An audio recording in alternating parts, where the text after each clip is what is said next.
ನಮಸ್ಕಾರ, ನಾನು ಪೃಥ್ವಿರಾಜ್ ಹಾರ್ನಹಳ್ಳಿ. ಭಾರತ ಆಪರೇಷನ್ ಸಿಂಧೂರ ಮಾಡುವ ಮುಖಾಂತರ ಮೊದಲ ಹಂತದಲ್ಲಿ ಪ್ರತೀಕಾರವನ್ನ ತೀರಿಸಿಕೊಂಡಿರುವಂಥದ್ದು. ಉಗ್ರ ನೆಲೆಗಳನ್ನ ಧ್ವಂಸ ಮಾಡುವ ಮುಖಾಂತರ ಉಗ್ರರಿಗೆ ಪಾಠ ಕಲಿಸುವಂತ ಕೆಲಸವನ್ನ ಮಾಡಿದೆ.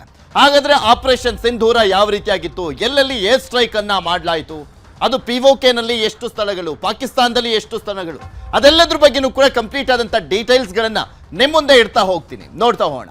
ಆಪರೇಷನ್ ಸಿಂಧೂರ ಭಾರತ ಸ್ಟ್ರೈಕ್. ಪಾಕ್ ಶೇಖ್ ಪಾಕಿಸ್ತಾನವನ್ನ ಬಗ್ಗು ಬಡಿದ ಭಾರತದ ನಾರಿ ಶಕ್ತಿ. ಸಿಂಧೂರ ಅಳಿಸಿದ ಉಗ್ರರ ರಣಬೇಟೆ ಸಿಂಧೂರ ಶಕ್ತಿ.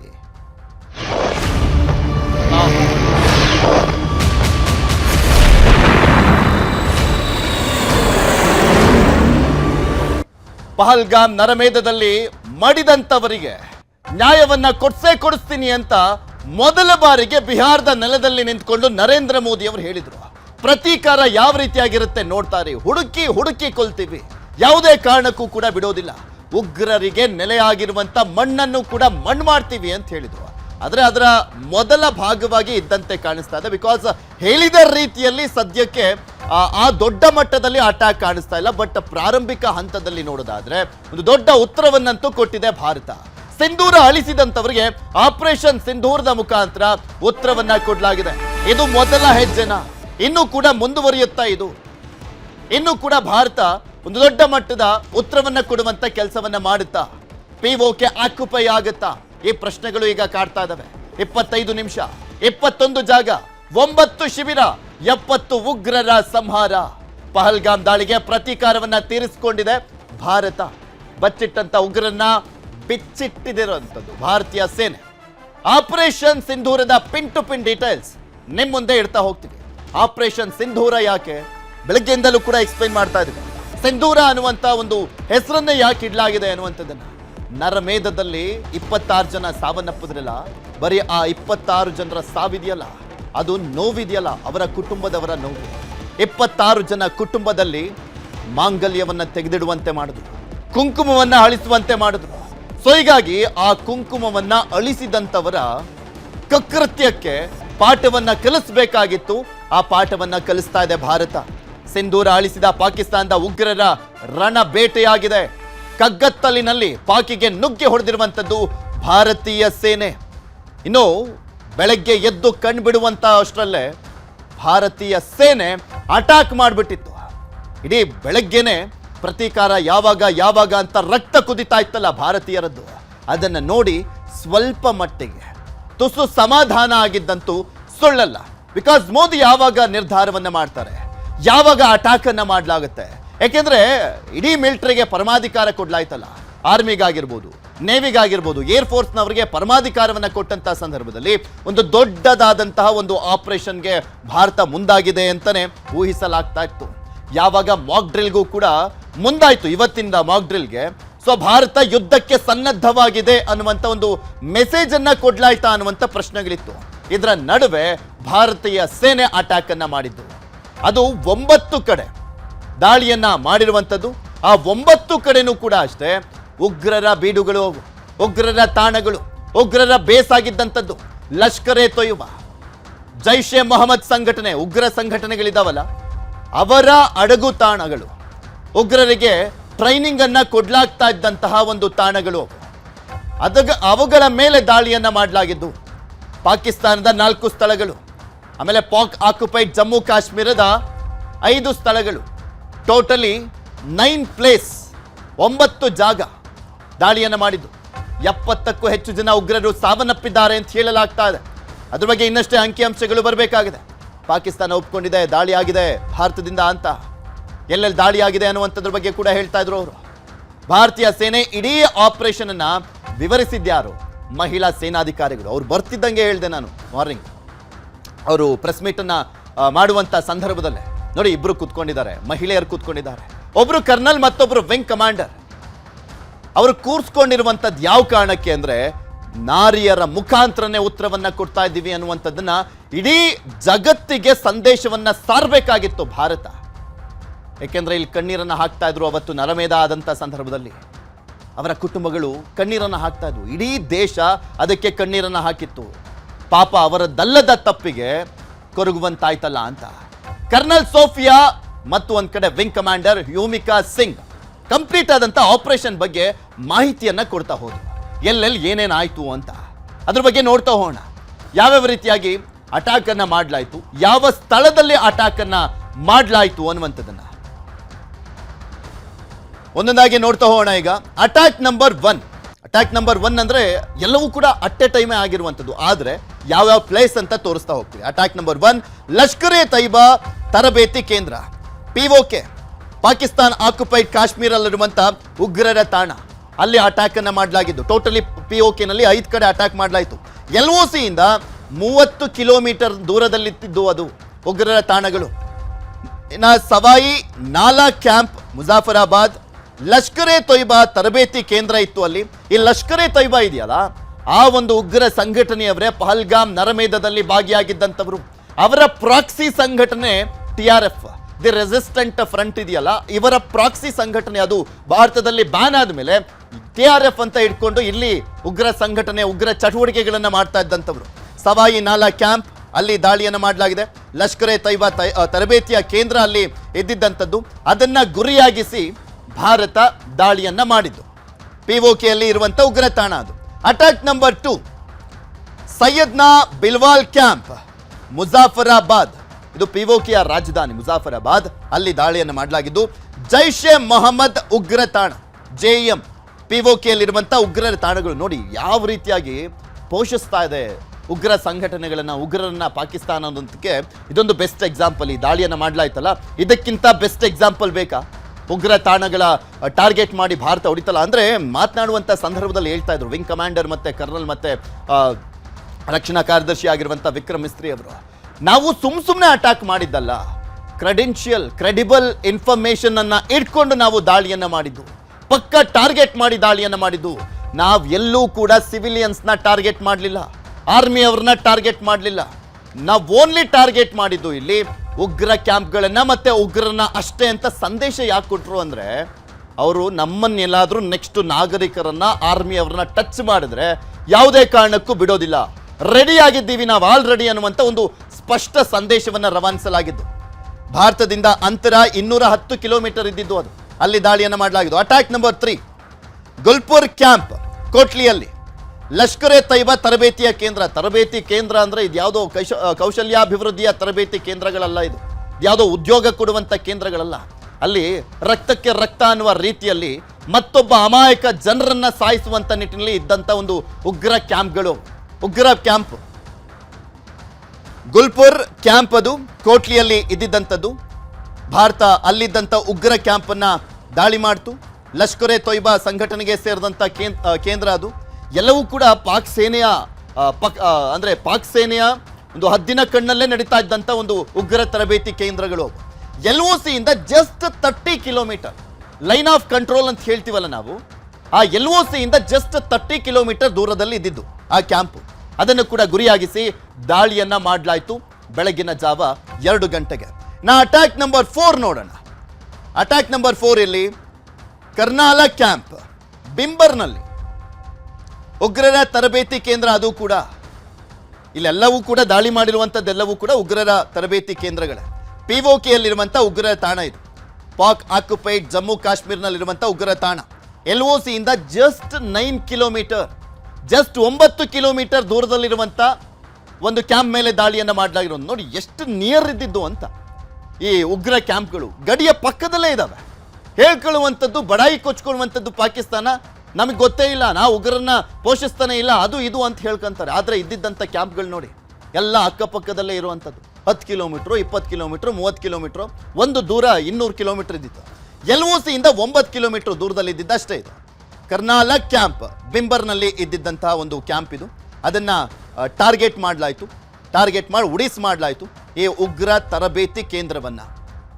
POK ಯಲ್ಲಿರುವಂಥದ್ದು ಟೋಟಲಿ POK ಯಲ್ಲಿ ಇದ್ದಂಥ ಉಗ್ರ ನೆಲೆಗಳು, ಅದರ ಪೈಕಿ 5 ಸ್ಥಳಗಳಲ್ಲಿ ದಾಳಿಯನ್ನ ಮಾಡಲಾಯಿತು. ಅಷ್ಟೇನಾ ಇದ್ದಿದ್ದು ಗೊತ್ತಿಲ್ಲ, ಯಾಕೆಂದ್ರೆ ಎಲ್ಲ ಉಗ್ರ ಕ್ಯಾಂಪ್ಗಳನ್ನ ಟಾರ್ಗೆಟ್ ಮಾಡಿದ್ದು ಭಾರತ. ಅಟ್ಯಾಕ್ ನಂಬರ್ 5 ನೋಡೋಣ ಈಗ. ಅಟ್ಯಾಕ್ ನಂಬರ್ 5 ಎಲ್ಲಾಗಿದ್ದು? ಅಟ್ಯಾಕ್ ನಂಬರ್ 5 ಅಬ್ಬಾಸ್ ಕ್ಯಾಂಪ್ ಕೋಟ್ಲಿಯಲ್ಲಿ ಇರುವಂಥದ್ದು.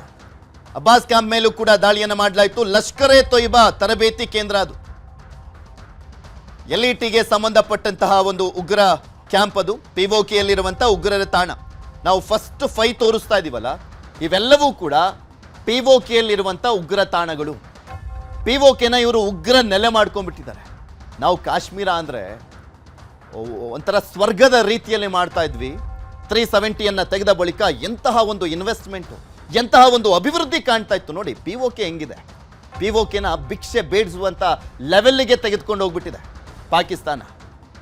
ಪಿಒಕೆಯನ್ನು ಅಲ್ಲಿರುವಂಥ ಜನರನ್ನ ಯಾವ ಲೆವೆಲ್ಗೆ ಮಿಸ್ಯೂಸ್ ಮಾಡ್ತಾ ಇದ್ದಾರೆ ಅನ್ನೋದಕ್ಕೆ ಇದೇ ಬೆಸ್ಟ್ ಎಕ್ಸಾಂಪಲ್.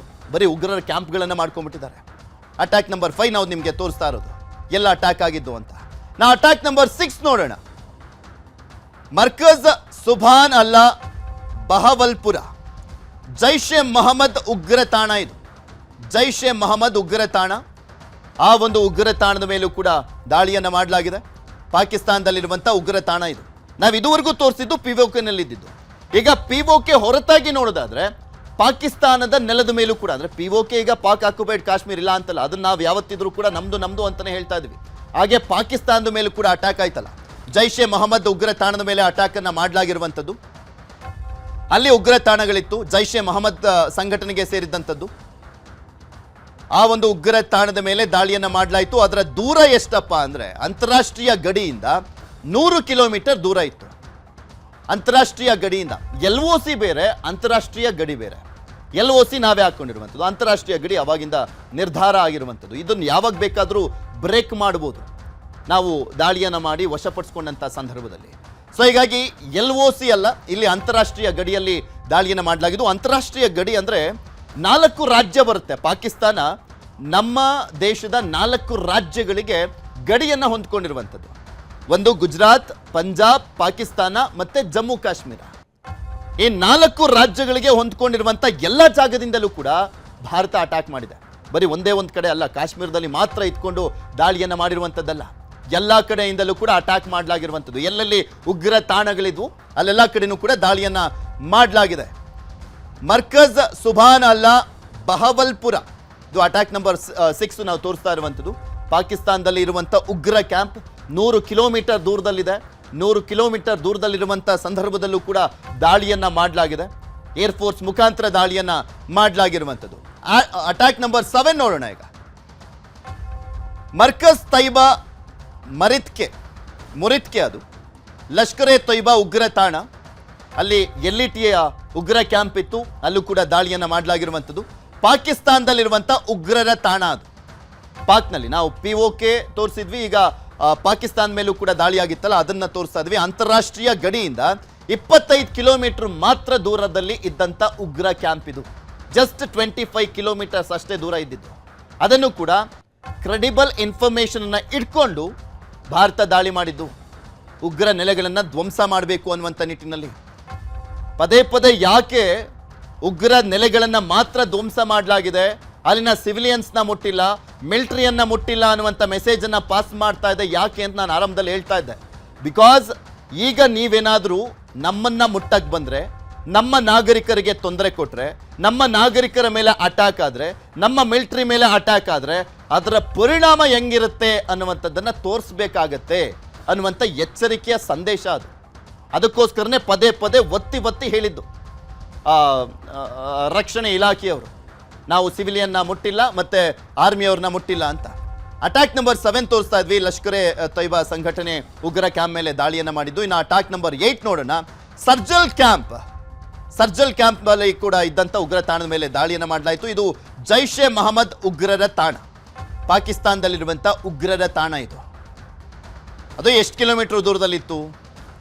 ಅಂತಾರಾಷ್ಟ್ರೀಯ ಗಡಿಯಿಂದ 6 ಕಿಲೋಮೀಟರ್ ಅಷ್ಟೇ ದೂರದಲ್ಲಿದ್ದು. 6 ಕಿಲೋಮೀಟರ್ ದೂರ ಅಷ್ಟೇ, ಜಸ್ಟ್ ಬಾರ್ಡ್ರಲ್ಲಿ ಇದ್ದಿದ್ದು. ಒಂದು ದೊಡ್ಡ ಬಿಲ್ಡಿಂಗ್ ಮೇಲೆ ಹತ್ತು ಬಿಟ್ರೆ ಕಾಣಿಸ್ಬಿಡುತ್ತೆ, ಅಷ್ಟು ದೂರದಲ್ಲಿದ್ದಂಥದ್ದು. ಭಾರತಕ್ಕೆ ಅದೆಲ್ಲದ್ರ ಬಗ್ಗೆನೂ ಕೂಡ ಕ್ಲಾರಿಟಿ ಇತ್ತು, ಎಲ್ಲೆಲ್ಲಿ ಉಗ್ರರ ತಾಣಗಳಿತ್ತು ಅಂತ. ಅವ್ರು ಅದನ್ನು ಹೆಂಗೆ ಸಮರ್ಥನೆ ಮಾಡ್ಕೊಳ್ತಾರೆ, ಅದೆಲ್ಲ ಸೇನೆಯ ಕ್ಯಾಂಪ್ಗಳಾಗಿದ್ವು ಅನ್ನೋ ರೀತಿಯಲ್ಲಿ ಸಮರ್ಥನೆ ಮಾಡ್ಕೊಳ್ತಾ ಇದ್ರು. ಬಟ್ ಇವಾಗ ಏನು ಹೇಳ್ತಾರೋ ಗೊತ್ತಿಲ್ಲ, ಇನ್ನು ರಿಯಾಕ್ಷನ್ಗಳು ಬರಬೇಕಾಗಿದೆ. ಭಾರತದ ಅಟ್ಯಾಕ್ ಆದರೂ ಕೂಡ ಅಲ್ಲಿಂದ ಯಾವುದೇ ಒಂದು ಮಿಸೈಲ್ ಇಲ್ಲಿಗೆ ದಾಳಿ ಮಾಡಿಲ್ಲ. ಸೊ ಹೀಗಾಗಿ ಭಾರತ ಎಷ್ಟು ವ್ಯವಸ್ಥಿತವಾಗಿ ಅವರನ್ನ ಕಟ್ಟ ಹಾಕಿದೆ ಅನ್ನುವಂಥದ್ದು ನೋಡ್ಬೋದು. ಬಿಕಾಸ್ ಭಾರತ ಬರೀ ಸುಮ್ಮನೆ ಕ್ಷಿಪಣಿ ಆರ್ಸ್ ಬಂದಿದ್ದಂಥದ್ದಲ್ಲ, ಅಲ್ಲಿ ಡಿಜಿಟಲ್ ಆ್ಯಕ್ಟ್ ಕೂಡ ಆಗಿದೆ ಅಂತ ಹೇಳಲಾಗ್ತಾ ಇದೆ. ಆ ಒಂದು ಸರ್ವರ್ಗಳನ್ನು ಕೂಡ ಡ್ಯಾಮೇಜ್ ಮಾಡಿದೆ ಅಂತ ಹೇಳಲಾಗ್ತಾ ಇರುವಂಥದ್ದು. ಸೊ ಹೀಗಾಗಿನೇ ಇದುವರೆಗೂ ಒಂದು ಮಿಸೈಲು ಕೂಡ ಆ ಕಡೆಯಿಂದ ಫೈರ್ ಆಗಿಲ್ಲ ಅಂತಲೂ ಒಂದು ಲೆಕ್ಕಾಚಾರದ ಮಾತುಗಳಿದ್ದಾವೆ. ಗೊತ್ತಿಲ್ಲ ಅದೇನಾಗಿದೆ ಅಂತ. ಇನ್ನು ಅಟ್ಯಾಕ್ ನಂಬರ್ 9 ನೋಡೋಣ.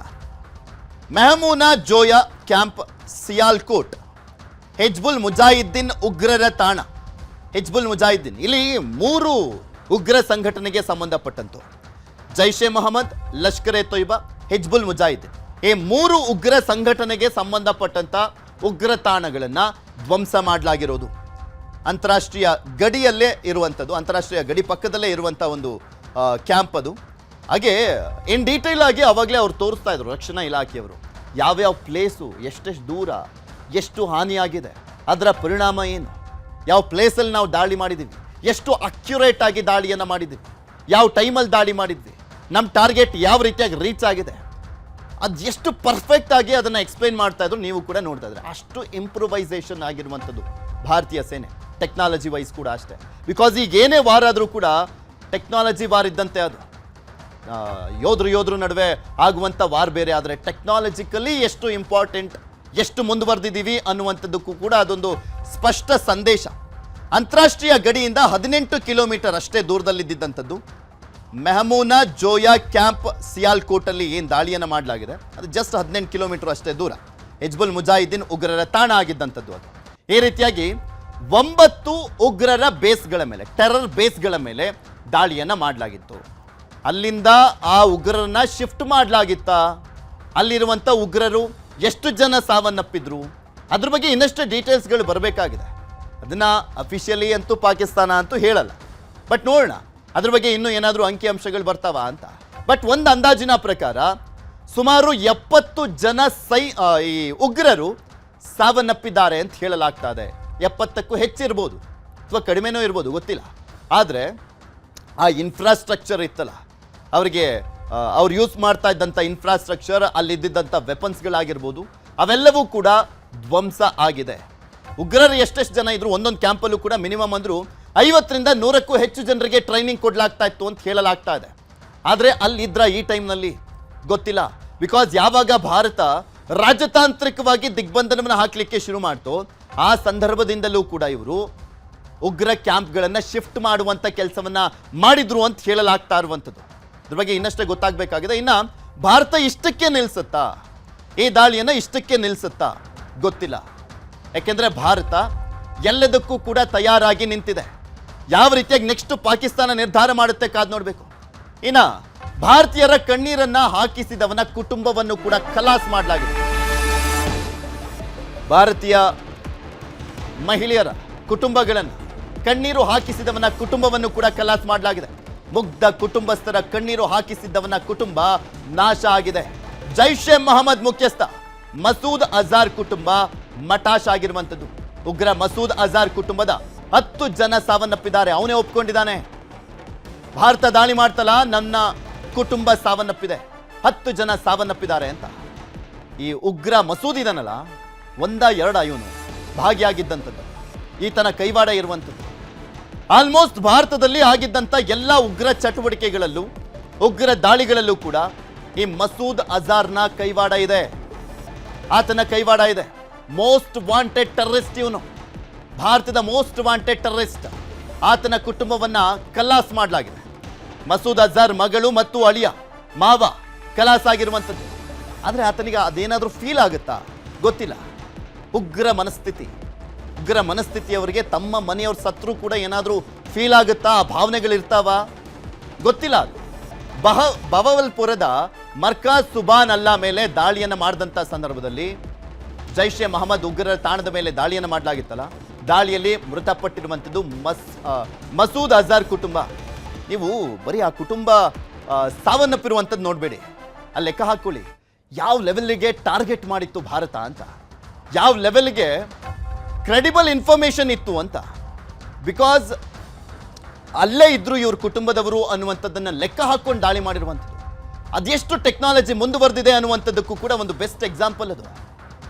ಯಾಕೆಂದರೆ ಈ ರೀತಿಯಾಗಿ ಪರ್ಟಿಕ್ಯುಲರ್ಲಿ ಅವರ ಕುಟುಂಬವನ್ನೇ ಟಾರ್ಗೆಟ್ ಮಾಡಿ ಹೊಡೆದಾಕ್ತಾರೆ ಅಂದರೆ ಭಾರತ ಎಷ್ಟು ಮಟ್ಟಿಗೆ ಕಾನ್ಸಂಟ್ರೇಟ್ ಮಾಡಿ ಇನ್ಫಾರ್ಮೇಷನನ್ನು ಪಡ್ಕೊಂಡು ದಾಳಿಯನ್ನು ಮಾಡಿದೆ.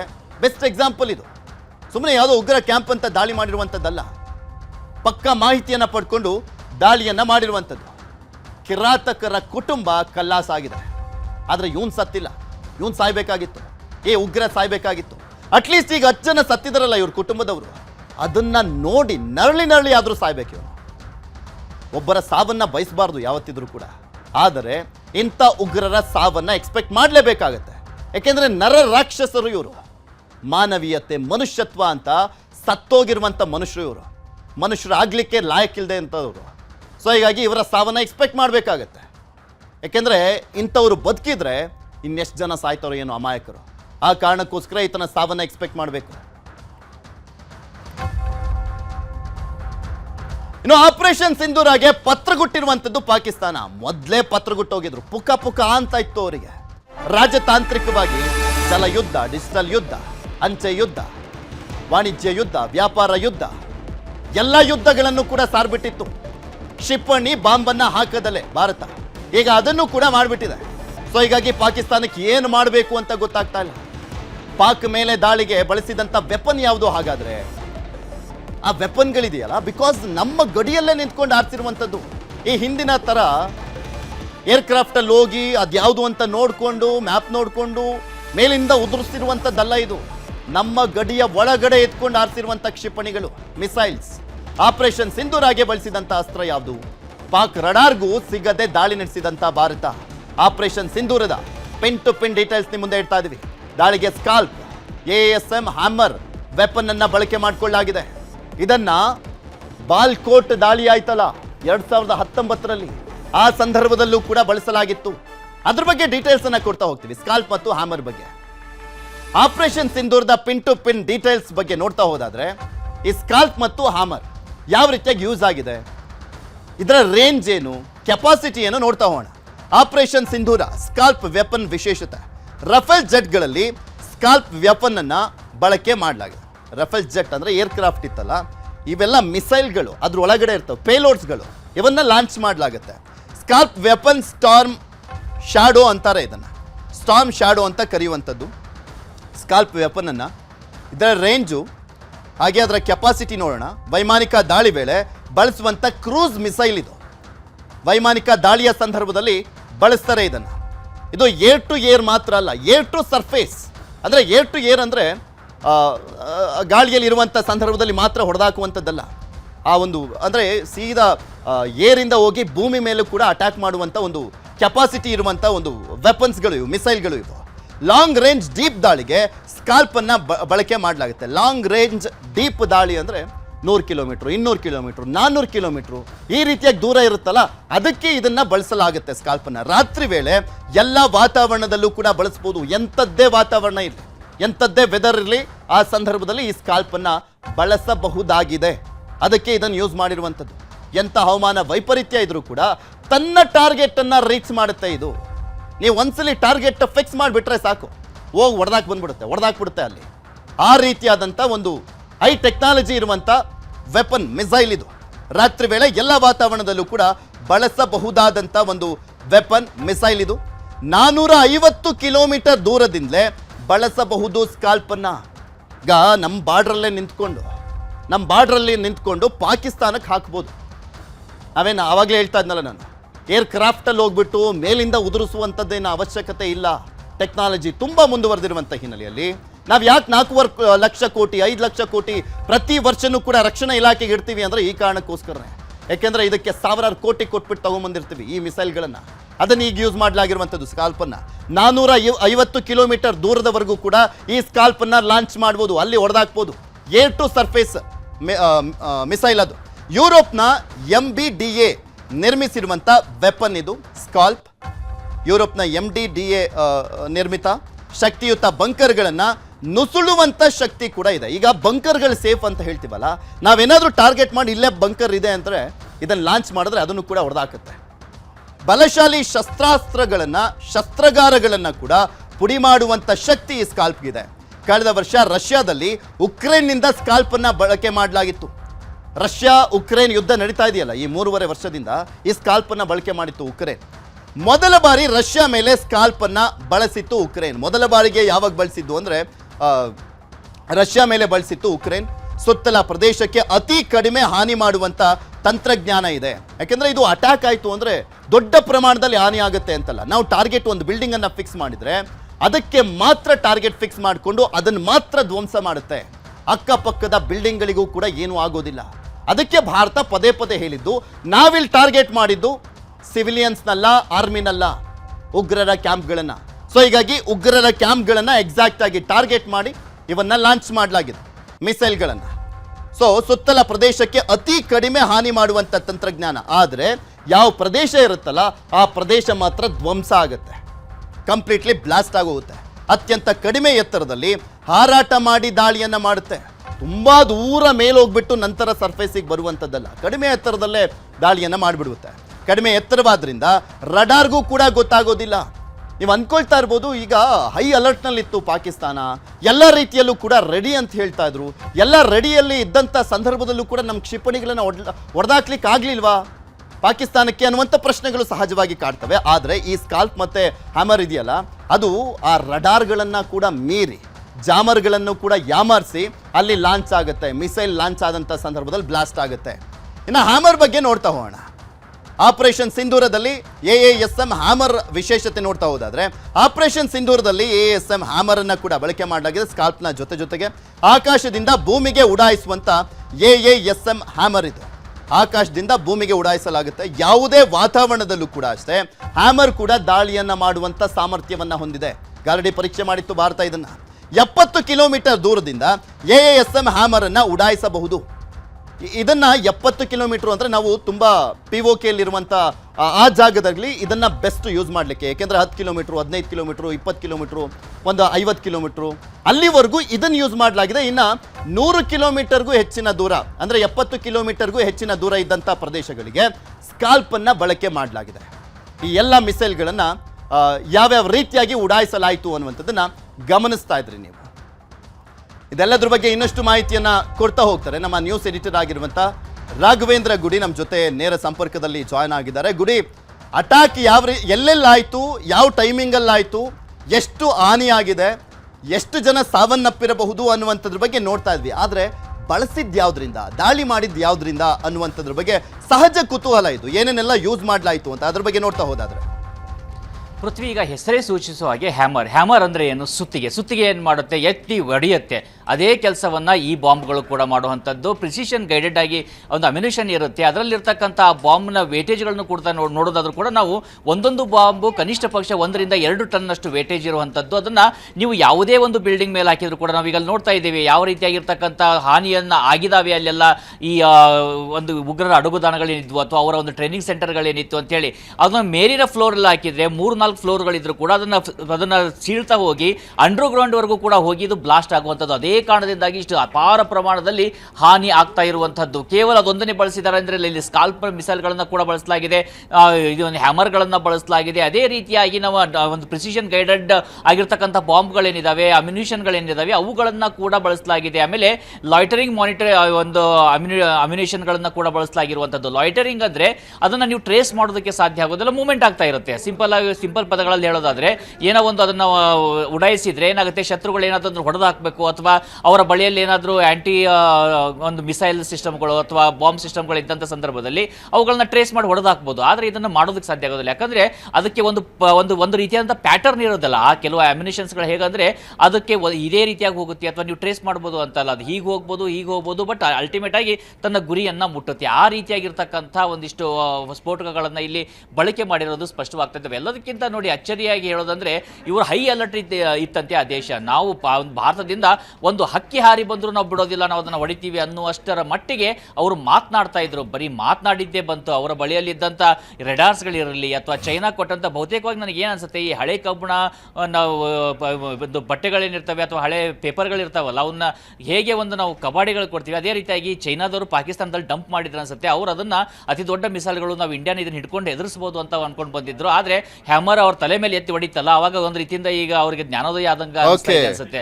ಆ ರೀತಿಯಾಗಿರ್ತಕ್ಕಂಥ ಒಂದಿಷ್ಟು ಅಮ್ಯುನಿಷನ್ಸ್ಗಳು ಇರೋ ಕಾರಣದಿಂದಾಗಿ ಸಹಜವಾಗಿ ಅವರಿಗೆ ಟ್ರೇಸ್ ಮಾಡೋದಕ್ಕೆ ಸಾಧ್ಯ ಆಗಿಲ್ಲ. ಆಮೇಲೆ ಇನ್ನು ಸುಪೀರಿಯರ್ ಕ್ವಾಲಿಟಿ ಏರ್ ಅಂದರೆ ನಾವು ಏರ್ ಫೈರ್ ಪವರ್ ಏನಿದೆಯಾ ಅದರ ಬಗ್ಗೆ ಕೂಡ ಮಾತನಾಡೋದಾದ್ರೆ ಭಾರತದ ಬಳಿಯಲ್ಲಿದ್ದಂಥ ಟೆಕ್ನಾಲಜಿ ಏನಿದೆ, ಜಾಮರ್ಸ್ಗಳೇನಿದ್ದಾವೆ, ರೆಡಾರ್ಸ್ಗಳನ್ನು ದಾರಿ ತಪ್ಪಿಸುವಂಥ ರೀತಿ ಇರ್ಬೋದು ಅಥವಾ GPS ಜಾಮರ್ಸ್ಗಳಿರ್ಬೋದು, ಎಲ್ಲದರ ಒಂದು ರೂಪಕವಾಗಿ ದೊಡ್ಡ ಮಟ್ಟದ ದಾಳಿ ಆಗೋದಕ್ಕೆ ಸಾಧ್ಯ ಆಗ್ತಾ ಇದೆ. ಇದು ಇಲ್ಲಿಗೆ ನಿಲ್ತಾ ಇಲ್ಲ. ಎಲ್ಲೆಲ್ಲಿ ಉಗ್ರರ ತಾಣಗಳಿದ್ದಾರೆ ಪ್ರತಿಯೊಬ್ಬರು ಕೂಡ ತಮ್ಮ ಒಂದು ಕೊನೆಯ ದಿನವನ್ನು ತಾವೇ ಬರೆದುಕೊಳ್ಳೋದು ಬೆಟರ್ ಅಂತ ಅನಿಸ್ತಾ ಇದೆ. ಪೃಥ್ವಿ, ಓಕೆ, ಧನ್ಯವಾದ ಗುಡಿ ನಿಮ್ಮೆಲ್ಲ ಮಾಹಿತಿಗಾಗಿ. ನೋಡ್ತಾ ಇದ್ವಲ್ಲ, ಈಗ ಆಪರೇಷನ್ ಸಿಂಧೂರದ ಹೆಸರಲ್ಲಿ ಪ್ರತೀಕಾರವನ್ನ ತೀರಿಸಿಕೊಳ್ಳಲಾಗಿದೆ. ಬಟ್ ಇದು ಇಷ್ಟಕ್ಕೆ ನಿಲ್ಲುತ್ತಾ ಅನ್ನುವಂಥದ್ದೇ ಈಗಿರುವಂತ ಕುತೂಹಲ. ಕಲ್ಪನೆಗೂ ಮೀರಿದಂತ ಉತ್ತರ ಅಂದ್ರೆ ಇಷ್ಟೇನಾ, ಅಥವಾ ಇದರ ಮುಂದುವರೆದ ಭಾಗವಾಗಿ POKಯನ್ನ ಕೂಡ ಆಕ್ಯುಪೈ ಮಾಡ್ಕೊಳ್ಳುತ್ತಾ? ತನ್ನ ಒಂದು ಅನ್ಫಿನಿಶ್ಡ್ ಅಜೆಂಡಾ ಅಂದ್ರೆ ನರೇಂದ್ರ ಮೋದಿ ಅವರದ್ದು POKಯನ್ನ ಆಕ್ರಮಿಸ್ಕೊಳ್ಬೇಕು, ಅದು ನಮ್ಮದು ನಮ್ಮದು ನಮ್ಮದು ಅಂತ ಯಾವಾಗಲೂ ಹೇಳ್ತೀವಲ್ಲ, ಇದೊಂದು ಸುಸಂದರ್ಭ ಅಂತ ಸಾಕಷ್ಟು ಜನ ಮಾಜಿ ಸೇನಾಧಿಕಾರಿಗಳೆಲ್ಲ ಹೇಳ್ತಾ ಇದ್ರು. ಅದೇ ರೀತಿಯಾಗಿ ಮೋದಿ ಅವರು ಮುಂದುವರಿತಾರ, POKಯನ್ನ ವಶಕ್ಕೆ ಪಡೆಯುವಂತ ಕೆಲಸವನ್ನ ಮಾಡ್ಲಾಗತ್ತಾ ಮಿಲಿಟರಿಯಿಂದ? ಕಾದ್ ನೋಡೋಣ ಏನೇನಾಗುತ್ತೆ, ಮುಂದಿನ ಡಿಸಿಷನ್ಗಳು ಯಾವ ರೀತಿಯಾಗಿರುತ್ತೆ ಅನ್ನುವಂಥದ್ದು ಸಾಕಷ್ಟು ಕುತೂಹಲ ಇದೆ. ಮತ್ತಷ್ಟು ಅಪ್ಡೇಟ್ಸ್ಗಳನ್ನ ನಿಮ್ಮ ಮುಂದೆ ಇಡ್ತಾ ಹೋಗ್ತೀವಿ. ನನ್ನ colleague Sharmita Shetty complete details ನಿಮ್ಮ ಮುಂದೆ ಇಡ್ತಾ ಹೋಗ್ತಾರೆ. ಆದರೆ ಅದಕ್ಕೂ ಮುಂಚೆ ಒಂದು ಸ್ಮಾಲ್ ಬ್ರೇಕ್.